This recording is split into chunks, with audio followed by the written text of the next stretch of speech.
Hello. ये जो vector calculus का हम लोगों का लेक्चर चल रहा था, जो हम लोग पढ़ रहे थे, उसमें जो है कुछ हम लोगों ने लाइन इंटीग्रल देखा, सरफेस और वॉल्यूम इंटीग्रल के बारे में पढ़ा है। उसके बाद जो हम लोग उसमें कुछ एग्जांपल्स सॉल्व प्रॉब्लम्स भी करेंगे। इस तो अभी जो है फॉर द टाइम में हम लोग यहाँ पे कुछ वेक्टर डिफरेंशिएशन से रिलेटेड इंपॉर्टेंट कंसेप्ट्स पढ़ेंगे, जो कि इलेक्ट्रोडायनामिक्स, इलेक्ट्रोमैग्नेटिक थ्योरी में बहुत इंपॉर्टेंट है। ये और भी जगह, और भी कई सारे जो तुम्हारे टॉपिक्स है उसमें इंक्लूडेड है, तो इनको समझना, इनको जानना बहुत जरूरी होता है। तो यहाँ पर जो डिफरेंशिएशन के बारे में हम लोगों ने प्रिलिमिनरी एक आइडिया लिया था कि डिफरेंशिएशन कैसे होता है, क्या हमको मिलता है डिफरेंशिएशन से। हमको डिफरेंशिएशन से कुछ बहुत इंटरेस्टिंग और बहुत इंपॉर्टेंट क्वांटिटीज मिलते हैं। They are required for the study of electromagnetic theory.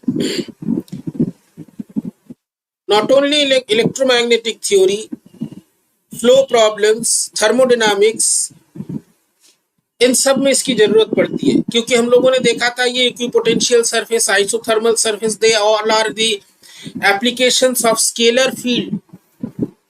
तो इसी में जो तीनों टॉपिक्स हैं हमारे, gradient, divergence and curl, they are extremely important concepts, physical concepts. ये जो तीनों वर्ड हैं, ये तीनों फिजिकली इसका एक मतलब है। जैसे सबसे पहले हम लोग बात करें अगर ग्रेडियंट की, ग्रेडियंट का अगर हम लिटरल मतलब देखें तो इसका मतलब होता है स्लोप। और इसके बारे में ये जो स्लोप है, अगर मैथमेटिक्स की भाषा में बात करें तो स्लोप किसी भी फंक्शन का किसी एक पॉइंट पे स्लोप क्या होता है, वो टेंजेंट होता है। वो जो है वो टेंजेंट होता है। dy by dx जो डेरिवेटिव होता है, दैट इज द ग्रेडियंट, उसी को हम लोग ग्रेडियंट कहते हैं। लेकिन ये ग्रेडियंट के बारे में हम लोग कुछ और इंपॉर्टेंट बातें जानेंगे यहाँ पर, ठीक है। सबसे पहले जब भी हम लोग ये स्लोप का जो मतलब होता है, स्लोप, या इसको mathematically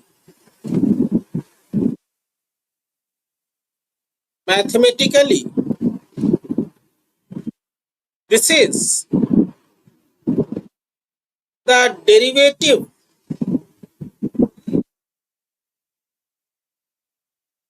of a function at a point,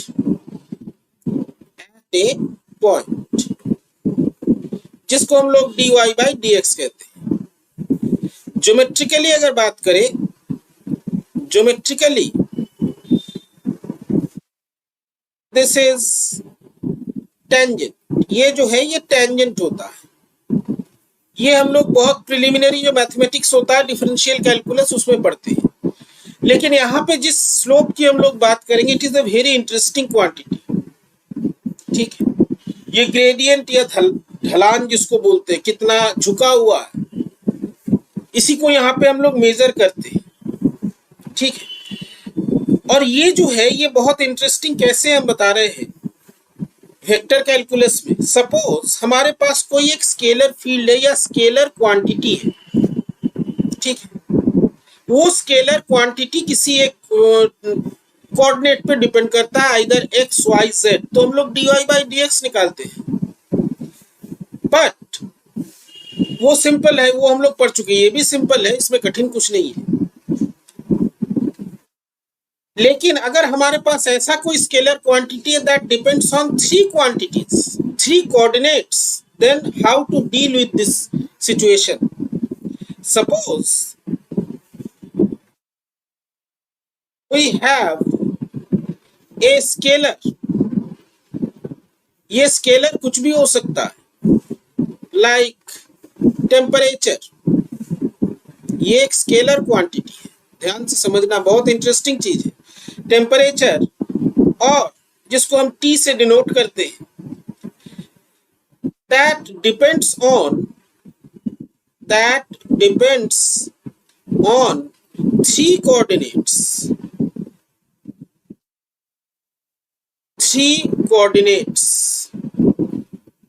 x, y, z।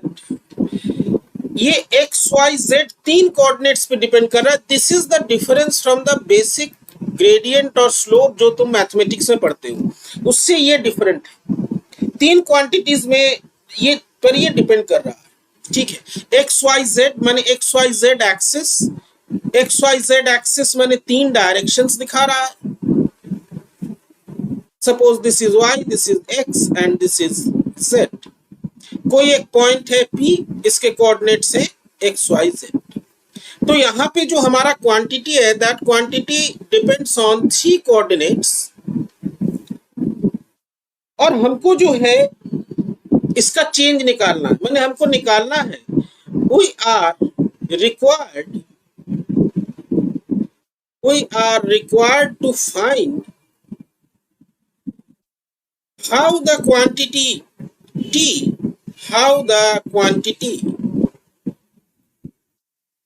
T changes when there is, there are तीन coordinates हैं, there are small changes in x, y, z। इसका एक कॉमन एग्जांपल अगर हम ले, सपोज ये एक थ्री डायमेंशनल कमरा है, ठीक है, थ्री डायमेंशनल कमरा है। Suppose this one is the x axis, ये जो है ये वाई एक्सिस है, and this one is the Z axis. अब इस कमरे के अंदर सपोज एट पॉइंट पी, तुम यहाँ पे हो, पॉइंट पी पे हो, यहाँ पे कुछ टेम्परेचर है, ठीक है, एंड देयर इज समथिंग कि इस कमरे में कुछ ऐसा मैकेनिज्म है या कुछ भी ऐसा है जिसके कारण टेम्परेचर चेंज हो रहा है। तो हम इस कोने से लेकर के इस कोने तक जब जा रहे हैं, हमारा फाइनल पॉइंट यदि P1 है, from P to P1 temperature कैसे चेंज हो रहा है, ये एक स्केलर क्वांटिटी है। ये चेंज क्यों हो रहा है? क्योंकि हमारे एक्स वाई जेड जो तीनों कोऑर्डिनेट्स हैं वो चेंज हो रहे हैं। ये P1 यहां भी हो सकता है, सपोज P2 यहां आ गए, यहां से लेकर के चलते हुए यहां आ गए, तो एक्स वाई जेड चेंज हो रहा है, माने डायरेक्शन चेंज हो रहा है। सो दिस क्वांटिटी, अब हमारा टेम्परेचर स्केलर क्वांटिटी है, but it is changing with direction. This is the very important interesting thing. इसको हम कैसे डिस्क्राइब करें? क्योंकि टेम्परेचर अगर है हमारा को, ये स्केलर फील्ड के लिए होता है। अगर टेम्परेचर है, this means it is a scalar quantity, but it is changing in with direction. A scalar quantity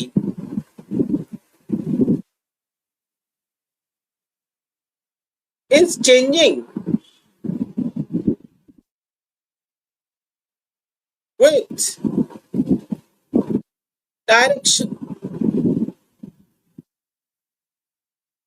So this is the very interesting thing. ये कैसे हम इसको डिस्क्राइब करें? How to describe this situation? ये हमारा how to describe the directional dependence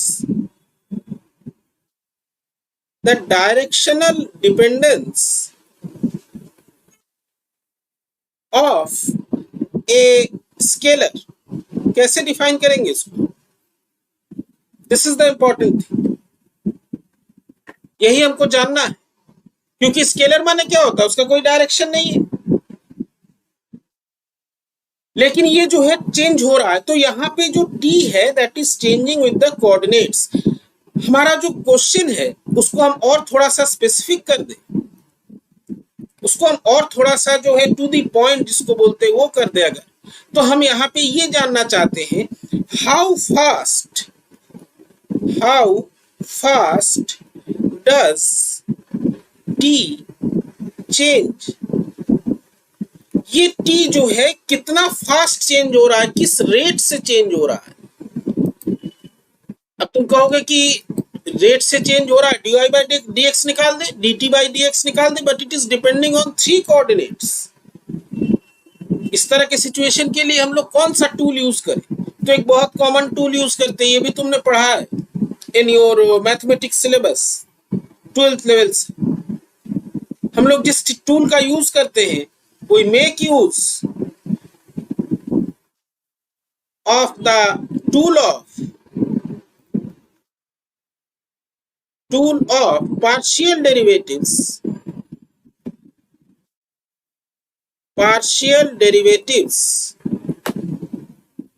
to find how fast the quantity t is changing as the coordinates are changing, as the coordinates are changing.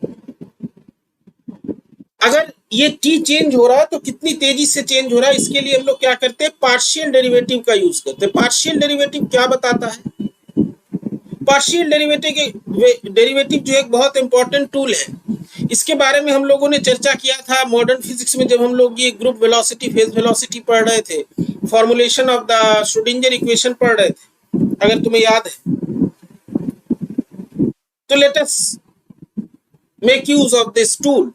तो suppose हमारा x Y Z जो है थोड़ा थोड़ा amount में change होता है, माने X plus D X, Y plus D Y, Z plus D Z, ऐसे चेंज होता है।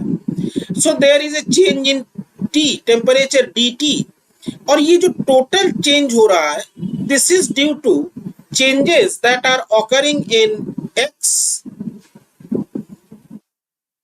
change that is occurring in y,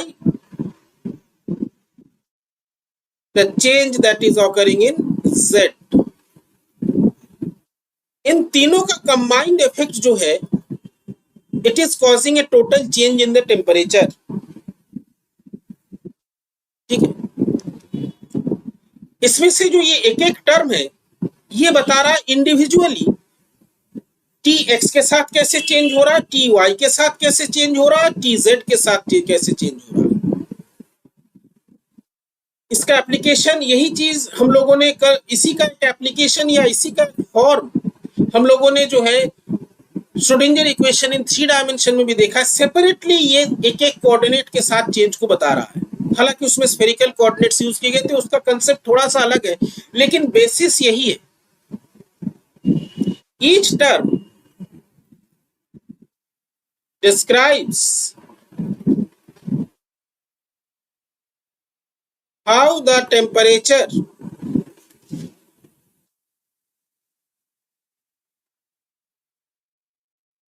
changes, temperature या कोई भी scalar quantity individually with respect to each coordinate, तीनों पे डिपेंड कर रहा है, तीनों में जो तीनों के कारण जो चेंज हो रहा है, उन तीनों चेंजेस को हमने सम किया है। ठीक है, this is a very interesting thing. अब ये जो हमारा इक्वेशन नंबर 1 है, इस इक्वेशन नंबर 1 को हम एक डॉट प्रोडक्ट के फॉर्म में लिख सकते हैं। यही सिग्निफिकेंस है डॉट प्रोडक्ट का, ये कई सारी चीजों को काफी आसान कर देता है। स्केलर प्रोडक्ट थोड़ा कॉम्प्लिकेटेड हो जाता है। द चेंज dt, जो कि अभी हम इसको फिर से यहां लिख दे रहे हैं, del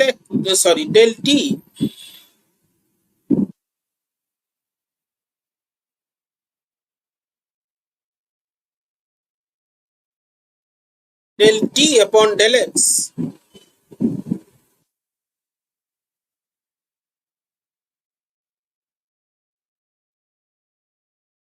del t upon del x dx plus del t by del y dy plus del t by del z dz can be expressed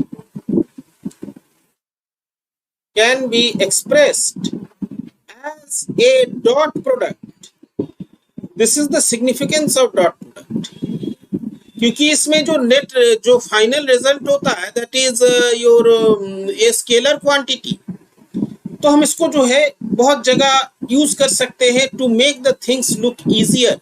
तो ये जो कोई भी नंबर जो होता है जो स्केलर है, जिसमें डायरेक्शनल डिपेंडेंस नहीं है, that quantity can be used, that quantity can be expressed as a dot product. हम उसको डॉट प्रोडक्ट की तरह एक्सप्रेस कर सकते हैं। तो suppose this is del T upon del X plus del T, इसको हम बड़े वाले ब्रैकेट में रखते हैं, del T upon del Y J, unit vectors है, ये यूनिट वेक्टर्स में भी हम लोग देखेंगे इसका एक और interpretation. And this is D X I D Y J plus D Z K. अगर हम डॉट प्रोडक्ट लेंगे तो ऊपर वाला इक्वेशन आ जाएगा, इक्वेशन 3 है अगर ये, दिस वन इज इक्वेशन 2, तो 3 से 2 हम पहुंच सकते हैं, डॉट प्रोडक्ट आई टू आई जे जे के पहुंच सकते हैं। अब ये जो क्वांटिटी है which is showing the variation of t individually at each coordinate, इसको हम लिख सकते हैं, इसको क्या ऑपरेटर बोलते हैं बता रहे हैं अभी, डॉट dl, dl जो है चेंज, ठीक है। अब ये जो क्वांटिटी है, ये ब्रैकेट ये जो क्वांटिटी है del T, this is del T X I plus del T Y J plus del T Z K, इसको हम लिख सकते हैं। और इसी डेल टी को बोला जाता है ग्रेडियंट ऑफ टी। अब इसका सिग्निफिकेंस थोड़ा ध्यान से समझो, बहुत इंपॉर्टेंट और interesting significance. Del T is called the gradient T. और ये क्या है, ये एक वेक्टर है, इट इज ए वेक्टर।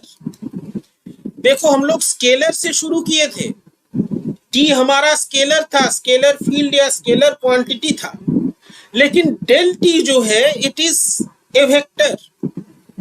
जो स्लोप होता है, ये हम लोग पहले भी पढ़ते हैं कि स्लोप जो है एक पर्टिकुलर पॉइंट पे लेते हैं, एक डायरेक्शन में होता है, पॉजिटिव स्लोप नेगेटिव स्लोप। एक स्केलर से एक वेक्टर मिला हमको, this is the most important thing. So we are getting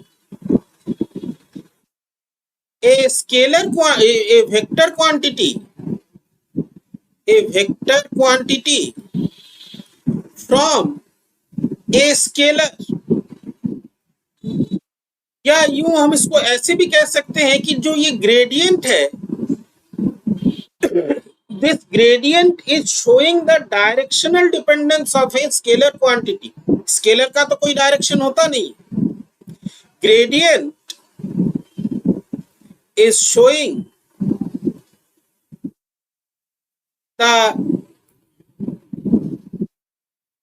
directional dependence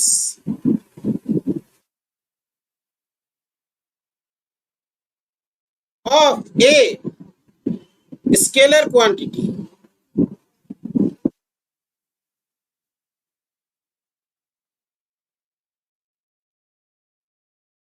तो ग्रेडियंट एक ऐसा ऑपरेटर है, एक ऐसा टूल है जिससे हम किसी स्केलर का डायरेक्शनल डिपेंडेंस देख सकते हैं। ये एक स्केलर में से एक वेक्टर क्वांटिटी देता है। तो हमारा जो डी टी था, टोटल चेंज, इसको हम क्या लिख सकते हैं, del T dot D L लिख सकते हैं, डॉट प्रोडक्ट है। इसको अगर हम ब्रेक करें, जो डॉट प्रोडक्ट होता है that is cos theta. Theta जो है is the angle between del T and D L.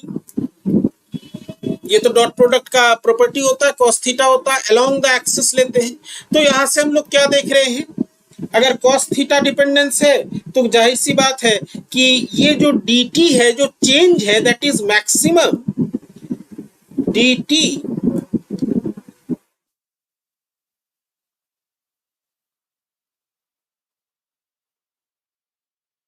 तो dt जो है ये हमारा मैक्सिमम कब है, जब हमारा थीटा 0 है।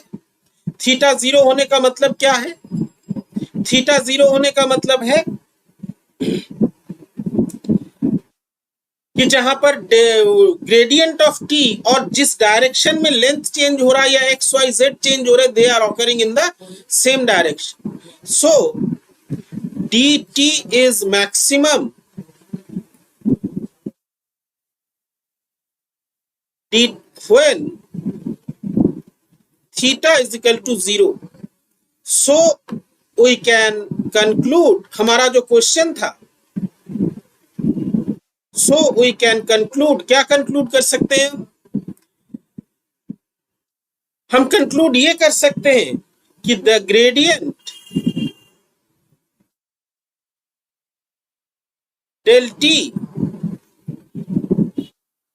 points in the direction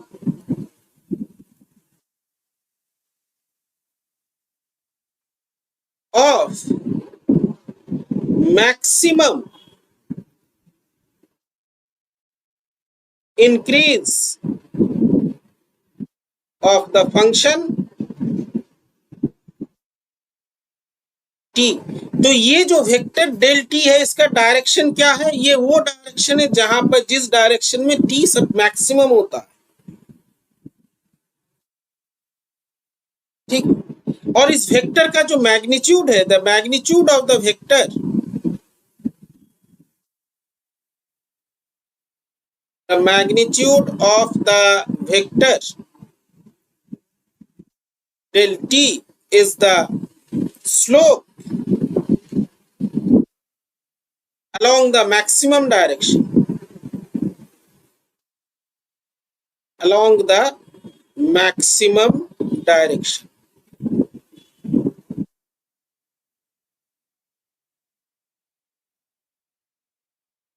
This is the concept. तो ग्रेडियंट जो है एक ऐसा क्वांटिटी है या एक ऐसा ऑपरेटर है जो एक स्केलर को वेक्टर के रूप में दिखाता है. अब इसमें एक इंपॉर्टेंट इसका एक कंसेप्ट ये है कि ये जो डेल टी है जो कि डॉट प्रोडक्ट है, जाहिर सी बात है ये डॉट प्रोडक्ट जीरो कब होगा? जब 90 डिग्री होगा एंगल. डेल टी जो है, del T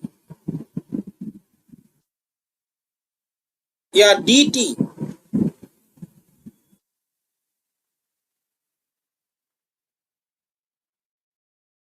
well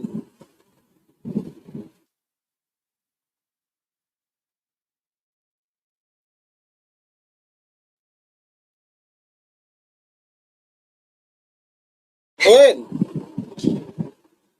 D T is zero, माने हमारा del T dot D L is zero, माने ये थीटा 90 पर होता है. थीटा 90 पर होने का मतलब ये है कि जो ये ग्रेडियंट है और जो लेंथ हम ले रहे हैं एक दूसरे के परपेंडिकुलर है. जब टेंजेंट जो है dy by D x zero होता है तब क्या होता है? टेंजेंट पैरेलल होता है. इस तरह के पॉइंट को कहते हैं स्टेशनरी पॉइंट.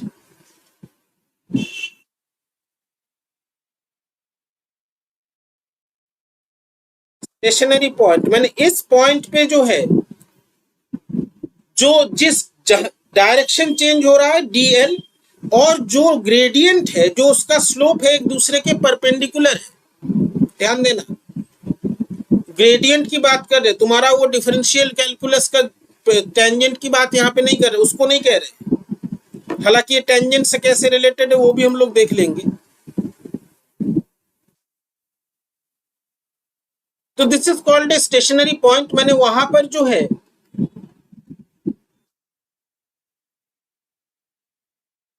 वो कोई चेंज नहीं हो रहा है, स्टेशनरी है, स्थिर है, रुका हुआ है. तो यहाँ पे तुम्हारे कन्वीनियंस के लिए एक और तरीके से हम इसको डिफाइन कर सकते हैं कि जो ग्रेडियंट है, ग्रेडियंट टी है, ये एक ऐसा वेक्टर है that is normal to the surface of the function to constant, और जिसका मैग्नीट्यूड जो है it is equal to the rate of change of F along this normal. Normal के टर्म्स में हम इसको डिफाइन कर सकते हैं. thus we can define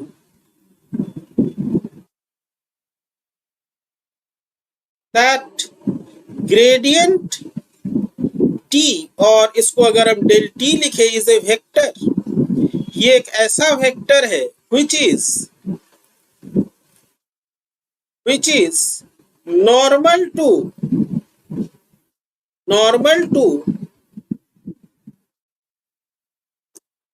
the surface, एक सरफेस के ऊपर नॉर्मल है, normal to the surface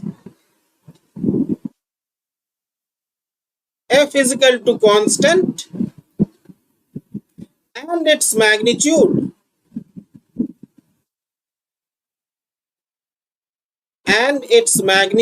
is the slope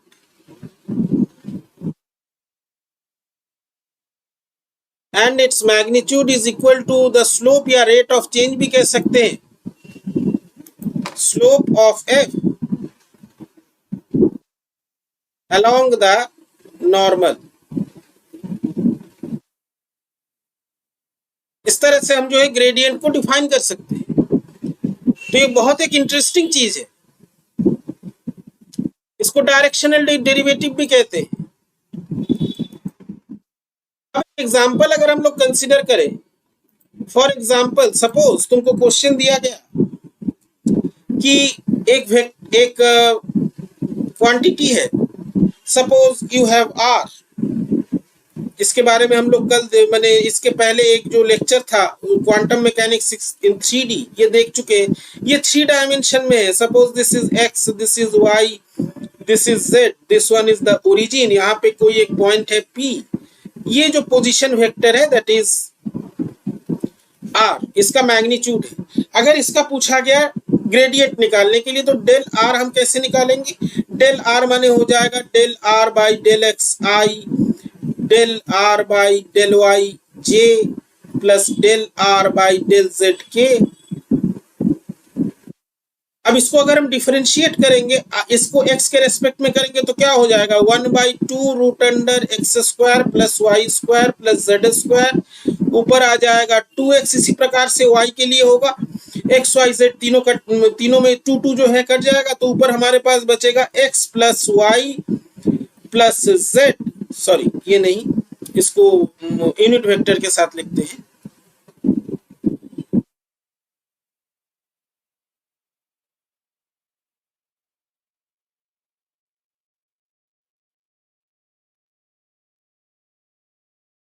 So you will be left with xi plus yj plus zk root over x square plus y square plus z square। ये क्या है? This one is the vector form, position vector r by divided by magnitude of r। ये क्या देता है? ये unit vector देता है। So gradient of a position vector, ये क्या है? मैग्नीट्यूड स्केलर है। इसका अगर हम ग्रेडियंट निकालेंगे, ये क्या देगा हमको? It will give me the unit vector. This is the importance, this is the quantity gradient. किसी वेक्टर का जो है, ये स्केलर का जो है, ये डायरेक्शनल डिपेंडेंस बताता है, उसको बताता है in terms of a direction. Operator आ रहा है जो हम लोग क्वांटम मैकेनिक्स इन 3 डायमेंशन में भी पढ़ चुके हैं, that is the del operator. तो ये जो हम लोग अभी डेल टी लिख रहे थे, del T by del X I plus del T by del Y J plus del T by del Z के,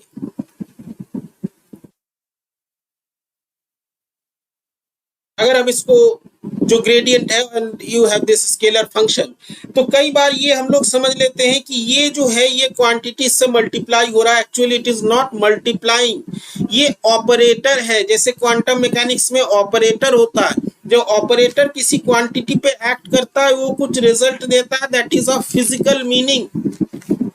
यहाँ पर भी वही चीज है। तो ये जो डेल ऑपरेटर है, this is del upon del X, ये जितने भी पार्शियल डेरिवेटिव्स का सम है, this is the del operator. ये डेल ऑपरेटर है, is the del operator.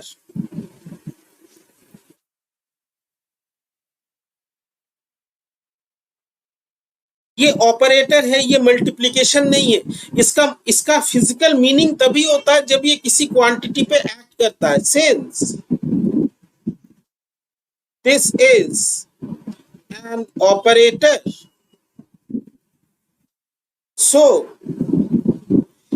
it has physical meaning, it has physical meaning when it acts on a scalar quantity. It is not multiplication. ये जो है ये multiplication नहीं है। This is not multiplication with t, multiplication with t, ये multiplication नहीं है। ये t पर एक स्केलर क्वांटिटी पर ये एक्ट कर रहा है और ये क्या दे रहा है? It is giving the directional dependence, it is giving the slope, so it is a vector operator. So del is a vector operator. कहने का मतलब ये जब ये किसी स्केलर पर एक्ट करता है ये एक वेक्टर देता है। It acts on a scalar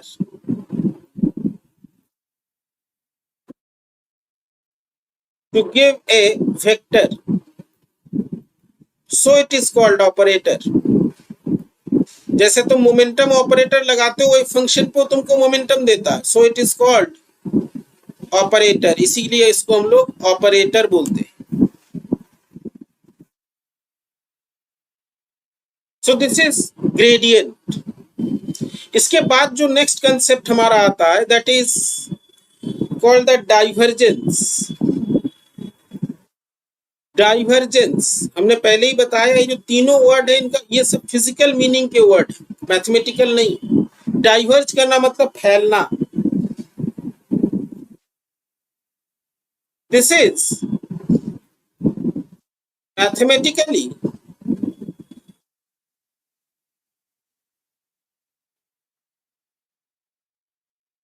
mathematically the dot product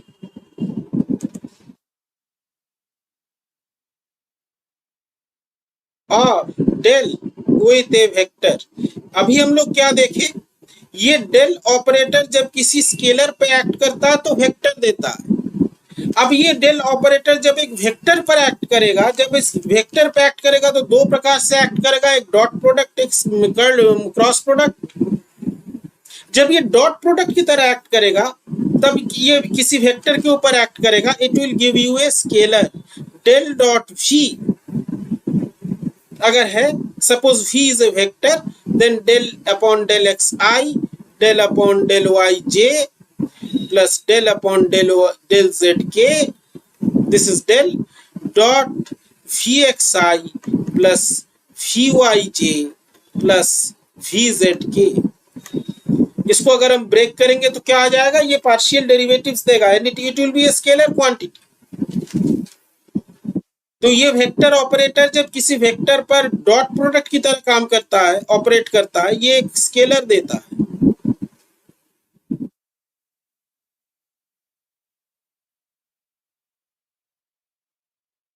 ये एक स्केलर देता है, this is a scalar. Physically अगर ये ज्योमेट्रिकली बात करें, ये स्केलर जो नंबर तुमको मिला ये क्या बता रहा है? व्हाट डज दिस नंबर, ये क्या मिलेगा? एक नंबर ही मिलेगा।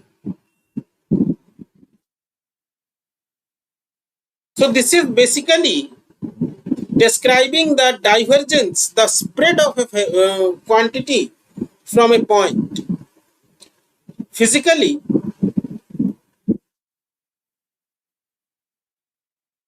yeah, geometrically,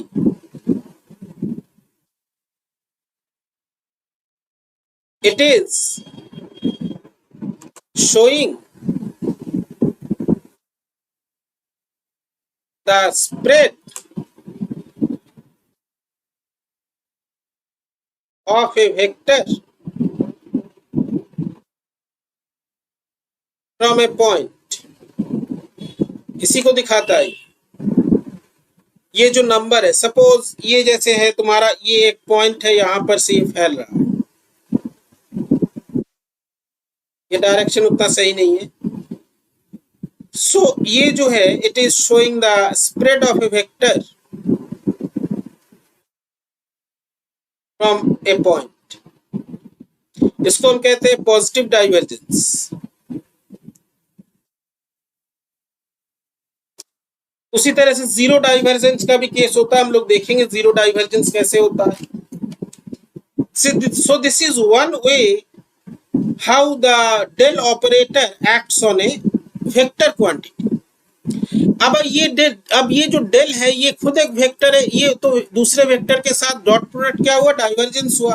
अगर ये दूसरे वेक्टर के साथ क्रॉस प्रोडक्ट करे तब जो क्वांटिटी हमको मिलता है that is the curl. Curl माने होता है मुड़ना, किसी एक पॉइंट के अबाउट कैसे मुड़ रहा। तुम अपना हाथ का जो मुट्ठी बंद करते हो तो your fingers are curling towards your palm, ठीक है। Curl of a vector is the cross product of del with a vector या with the vector। तो डेल क्रॉस फी जो है इसको हम लोग मैट्रिक्स फॉर्म में लिखते हैं, आई जे की डिटर्मिनेंट फॉर्म में। Del upon del X, del upon del Y, del upon del Z, phi X, phi Y, phi Z. इसको जब तुम ब्रेक करोगे तो क्रॉस प्रोडक्ट है तो वेक्टर देगा, तो ये हो जाएगा del upon del Y phi Z minus del upon del Z phi Y minus J del upon del X phi Z minus del upon del Z phi X plus K, तीनों components मिलेंगे, del upon del X phi Y minus del upon del Y phi X. अब यहाँ पे देखो जो I है that is the unit vector along X direction, यहाँ पे एक्स नहीं है, माने ये जो है यहाँ पे वाई और जेड है, इसके परपेंडिकुलर जो कंपोनेंट्स है वो मिल रहे हैं। तो यहाँ पर जो ये दोनों एग्जाम्पल से इसमें हम लोगों ने देखा कि एक ऑपरेटर जब एक स्केलर पे एक्ट करता है तो क्या देता है, वेक्टर देता है। एक वेक्टर पर वो दो प्रकार से एक्ट कर सकता है, cross product and dot product, and it is giving some result. Dot product होगा तो वो डाइवर्जेंस देगा, स्केलर क्वांटिटी। ये जो है this one is a vector quantity. Geometrically जो है this represents how the vector turns about A point, curling, Whirlpool जिसको बोलते हैं, पानी में आता है ना ऐसे ऐसे ऐसे ऐसे, this is curl. Geometrically the curl shows the turning of a vector about a point, ये बताता है।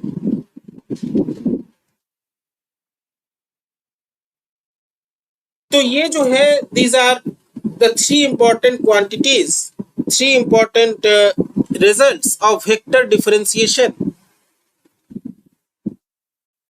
हम लोग इसके आगे भी बढ़ सकते हैं, माने इसको और हम फर्दर डिफरेंशिएट कर सकते हैं या इससे हम फर्दर रिजल्ट्स निकाल सकते हैं। कैसे निकाल सकते हैं?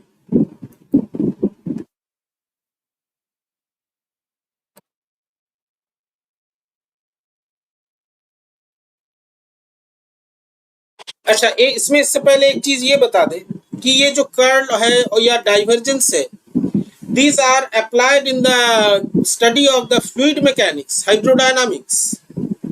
तो उससे रिलेट करके बताया, ये जो है इसका फिजिकल इंटरप्रिटेशन हम इसको ऐसे भी कह सकते हैं कि जो डाइवर्जेंस है, divergence shows the amount of fluid।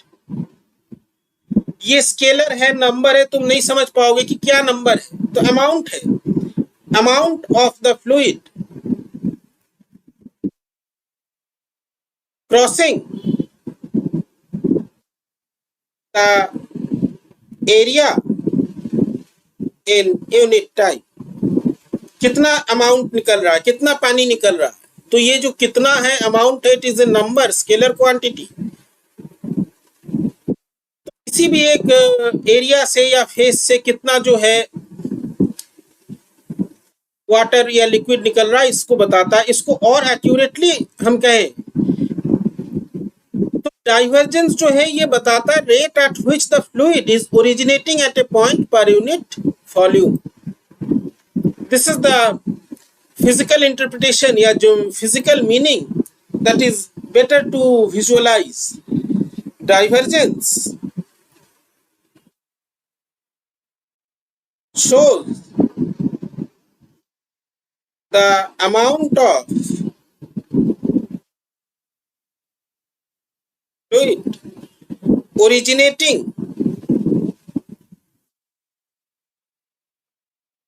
per unit volume। ये जो ज्योमेट्रिकल इंटरप्रिटेशन है या जो फिजिकल मीनिंग है, that is more easy to visualise. ठीक है, कि एक यूनिट वॉल्यूम से कितना वाटर बाहर निकल रहा है। ये हम इसको हीट के लिए भी यूज कर सकते हैं कि कितना अमाउंट हीट जो है किसी एक एरिया से निकल रहा है।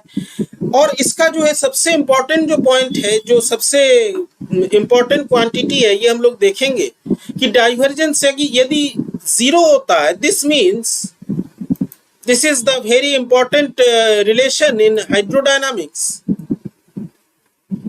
कौन सा रिलेशन होता है? That is the equation of continuity. If divergence fee is zero, this implies the equation of continuity, equation of continuity, equation of continuity हम लोग पढ़ते हैं V1 A1 is equal to A2 V2।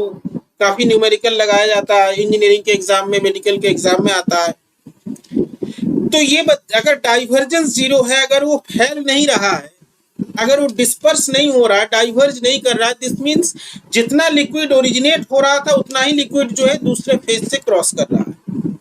So this is the equation of continuity for incompressible fluid.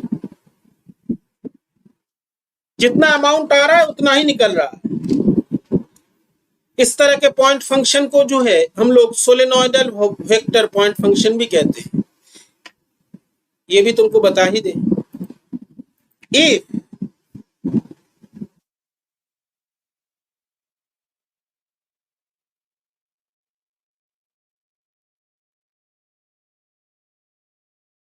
if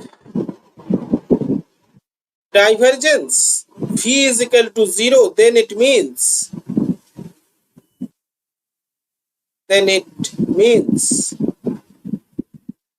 the amount of liquid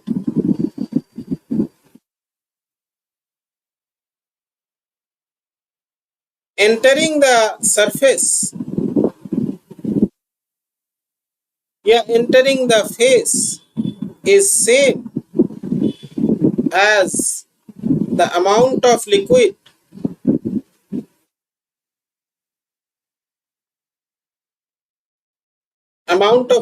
leaving the other face। इसको हम लोग पढ़ते हैं A1 V1 is equal to A2 V2। इसके कई सारे application जो है 11th में रहता है। ये कोर्स में पढ़ाया जाता है कि जैसे पेड़ में पानी डाल रहे तो पाइप का जो मुंह है छोटा कर दिए तो पानी तेजी से निकलने लगा, वेलोसिटी बढ़ गया। Area of cross section into velocity, amount of liquid उतना ही रहा। तो जब हमने मुंह उसका छोटा कर दिया, तो अगर डाइवर्ज अगर कर रहा है लिक्विड, इसका मतलब पाइप में अगर कहीं कोई छेद है तो वो फैलने लगेगा। अगर नहीं फैल रहा है तो वो उतना ही रहेगा। एक नल में जहां पे हमने उसका पाइप को लगा के रखा है, वहां पे उसका मुंह जितना बड़ा है, दूसरे एंड पे जो हम उसका मुंह बड़ा कर दे तो क्या होगा? स्पीड कम हो जाएगा। क्यों? Because the mass has to be conserved. इस तरह के जो क्वांटिटीज होते हैं इसको हम लोग बोलते हैं सोलेनोइडल functions या solenoidal vector function more appropriate term यही है.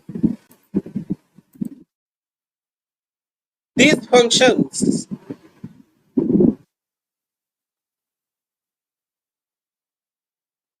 are called solenoidal vector functions. ये फिजिकल एग्जाम्पल है. हम लोग न्यूमेरिकल इसमें करेंगे, न्यूमेरिकल्स हम डिस्कस करेंगे.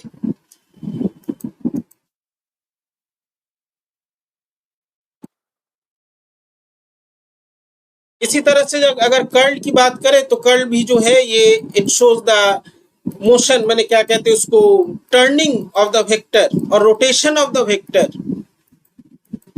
along a particular point.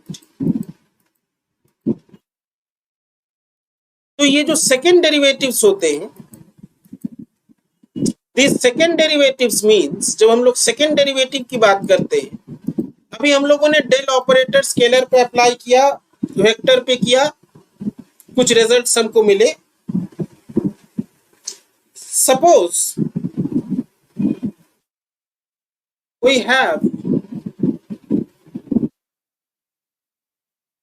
have a scalar t when del operator operates on t we get a vector. हमको एक वेक्टर मिलता है. डेल टी जो है ये हमको एक वेक्टर मिलता है. अब अगर ये क्वांटिटी वेक्टर है तो हम लोग डाइवर्जेंस वेक्टर का निकालते हैं. तो हम डाइवर्जेंस निकाल सकते हैं. Then we can define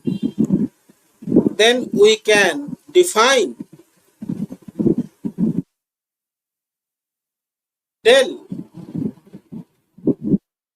T. तो ये क्या कर रहे हैं, दो बार डिफरेंशिएशन ले रहे हैं. इसको बोलते हैं डाइवर्जेंस ऑफ ग्रेडियंट.